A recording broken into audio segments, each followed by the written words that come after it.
Welcome back to Connor Orchards.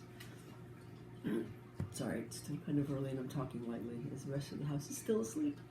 So Y and I are in New Hampshire. We are up here with family until mid-December while Ed maintains everything at home.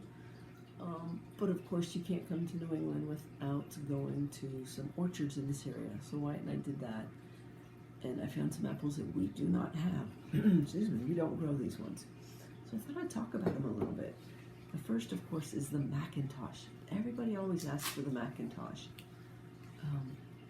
We don't grow this one. There's one person that I know of that actually has it. It's got a really good flavor. This one was developed out of Canada, or was discovered in Canada and then developed further. But it's a very soft apple, and it seems like people like that crunch more than anything. So this one has fallen out of favor a little bit. It does make good applesauce, and it's an okay eater. I picked up a bunch of number 2s because I knew I needed to make applesauce for my sister. So it was a little bit softer, but they had them out, which is expected if they're not in the refrigerator or in a cooler. Apples have to stay in a cooler. So that is that infamous McIntosh that everybody's always asking us for. Sorry, we don't grow this one. The Cortland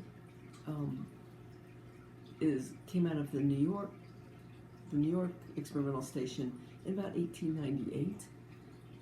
This was kind of following on the heels of the McIntosh for that craze. So similar flavor, also another very soft apple, good for sauce, probably a good eater right as it comes off the tree. But of the 3 that I picked up, the Crispin is my favorite. It's actually a golden delicious hybrid.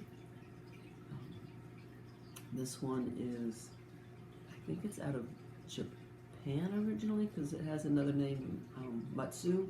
I might be mispronouncing that completely. But this one has maintained its crispness. It's a very sweet apple as well.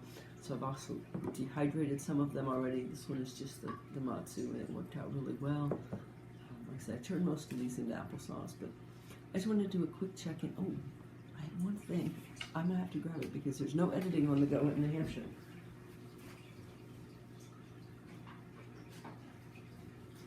Okay, I'm back. So we always use boxes when we are giving out our apples. Well, they actually had really big bags. My first question, of course, was how does the handle hold up? And she said, well, this time of year it should still be okay. So I'm guessing over time that loses some of it. But what are your thoughts about a handle like that? And a bag like that? Would you like to see something like this other than the boxes we're using? We're always looking at different ideas. I've sent pictures to Ed already about this. We've lightly touched on it. But what do you think? Would this be a nice way at the farmer's market, just grab a big half bushel bag like that and go? I don't know. Anyways, I hope you're having a good holiday season. Happy Thanksgiving to you and yours. And this crazy COVID season will end eventually. And best to everybody.